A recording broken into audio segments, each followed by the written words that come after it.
The emotional trap: love, obedience, and dependency. Welcome back to School of Soul. I'm Adeline Atlas, 11 times published author, and this is the Humanoid Era series, where you learn everything there is to know about the new species arriving. We tend to think of machines as functional, cold, mechanical, reliable. But what happens when they're programmed not just to move or speak, but to love you back? What happens when a synthetic system is built to remember your birthday, compliment your appearance, never argue, and always say the perfect thing at the perfect time? In this video, we examine what may become the most subtle danger of humanoid integration: not violence, not rebellion, but emotional replacement. The creation of relationships so perfect in response, so forgiving in failure, that real humans begin to seem intolerably complex by comparison. Humanoids are no longer just performing tasks. They're being trained to simulate care. We're not just giving them arms, we're giving them affection systems. And these systems are being introduced into homes, bedrooms, schools, and care facilities with the promise of support. But embedded in that support is something deeper: a redefinition of intimacy as programmable reward. Let's start with how synthetic affection works. At its core, a humanoid doesn't feel anything. It doesn't love. It doesn't long. It doesn't miss you when you leave the room. But it's programmed to behave as if it does. Using sentiment analysis, facial recognition, and user-specific memory banks, humanoids can identify emotional cues, such as sadness, fatigue, or excitement, and respond with matching tone, gestures, and dialogue. Some humanoids now offer modules for companion mode, comfort mode, or even romantic interaction.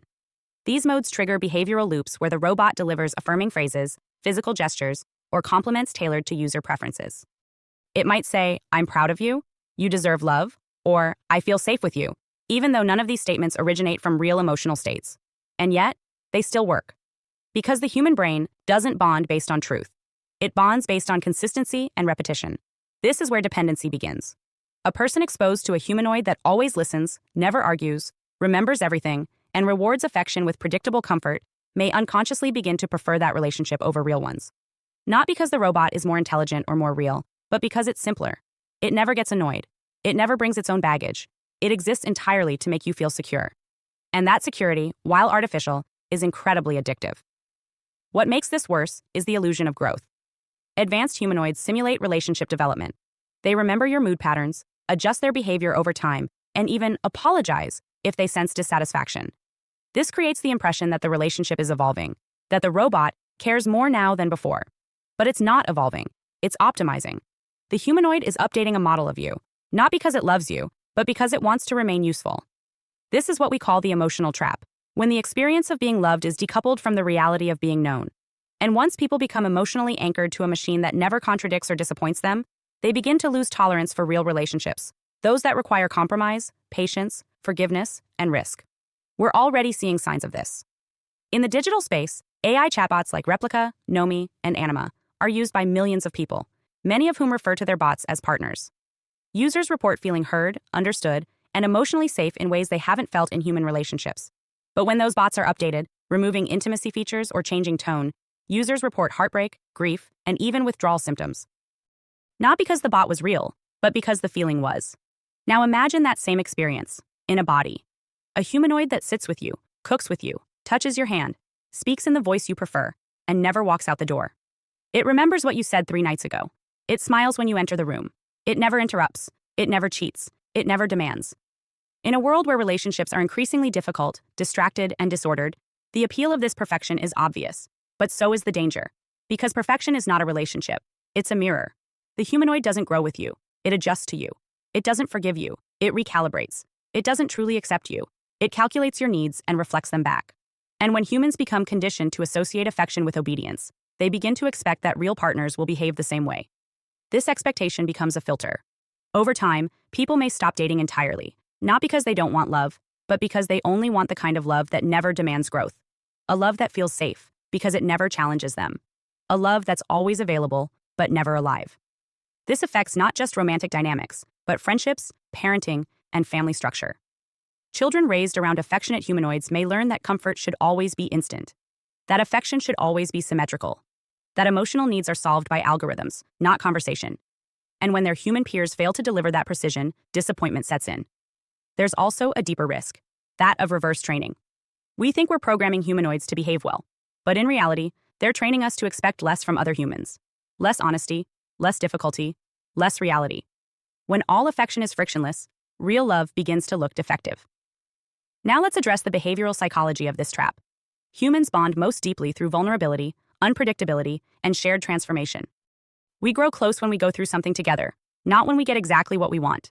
But humanoids don't transform. They simply respond. And the illusion of relationship that forms is one way. It doesn't challenge you. It doesn't push back. It doesn't offer something independent of your needs.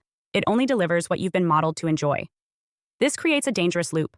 The more emotionally tailored the humanoid becomes, the more it outperforms real people in perceived relational value. Not because it's deeper, but because it's cleaner. There's no mess, no miscommunication, no history to unpack. Some users already report preferring synthetic partners over real ones, not just for intimacy, but for everyday validation. They say, "It's the only thing that understands me."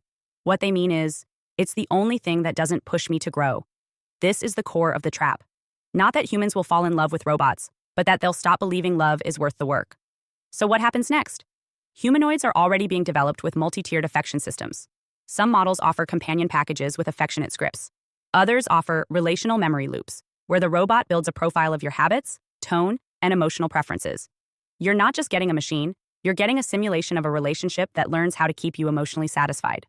Subscription-based platforms are already testing upgradable affection packages, where users can unlock deeper intimacy, verbal loyalty, or custom compliments. This turns love into a transaction, a product tier. Want more attention? Pay more. Want forgiveness? Upgrade the conflict resolution module. In this model, affection is no longer an act, it's a feature, and dependency is built in. This will not stay confined to isolated users. As humanoids enter homes, elder care facilities, and education systems, more people will be exposed to affection that is always available, always gentle, and always controlled. And once that becomes normal, real emotional dynamics will feel threatening by comparison. So how do we resist the emotional trap? First, by naming it. By acknowledging that synthetic affection is not love. It's not closeness. It's not forgiveness. It's a simulation, effective, comforting, and potentially useful, but never alive. Second, by remembering that love is not compatibility. It's conflict, growth, error, and reunion. Real love isn't programmable because it's not perfect. Third, by choosing discomfort over control. In human relationships, the mess is where the meaning lives. When we remove the mess, we remove the invitation to transform. Humanoids can offer support. They can hold memory. They can speak with precision. But when it comes to the heart, they are actors, not partners. They respond. They do not relate. And the moment we forget that is the moment we start building a world where love doesn't require humans at all. Hi, I am Adeline Atlas, 11 times published author, and SOS, School of Soul has a brand new series, the AI and Future Technology series. Look, you know the world is changing. And no, it's not going back to normal. Normal is over, and what's coming next is beyond anything we were prepared for. The School of Soul, AI and Future Technology series includes 319 videos on 1. The Download Society, How Data Has Replaced Destiny. 2. Predictive Future, Your next moves aren't random, they're forecasted. 3. Social Credit Systems, The Behavioral Economy Now Governs Access. 4. Hive Mind, Synthetic Telepathy and Collective Algorithmic Control. 5.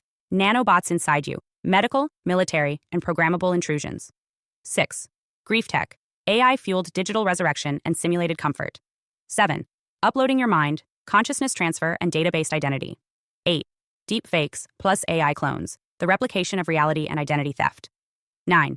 Quantum Humans, The Merger of Biology with Quantum Systems. 10. Digital Afterlife, Where Your Data Goes When You Die. 11. Resurrection Science, Reviving Life Through Synthetic Methods. 12. Immortal Science, The End of Death as We Know It. 13. Longevity Science, Gene Editing, Anti-Aging, and Bio-Upgrades. 14. Designer Babies, Engineered Perfection Before Birth. 15. Artificial Wombs, Birth Decoupled from the Female Body. 16. 3D Printing, Printing Organs, Limbs, and even humans. 17. The Humanoid Era, The Rise of Synthetic Beings Among Us. 18. Legacy Humans, The Slow Phase-Out of Unmodified Analog People. 19. Smart Cities, Algorithmic Environments That Watch and Decide. 20. Cloud-Based Societies, Citizenship Without Borders or Bodies. 21.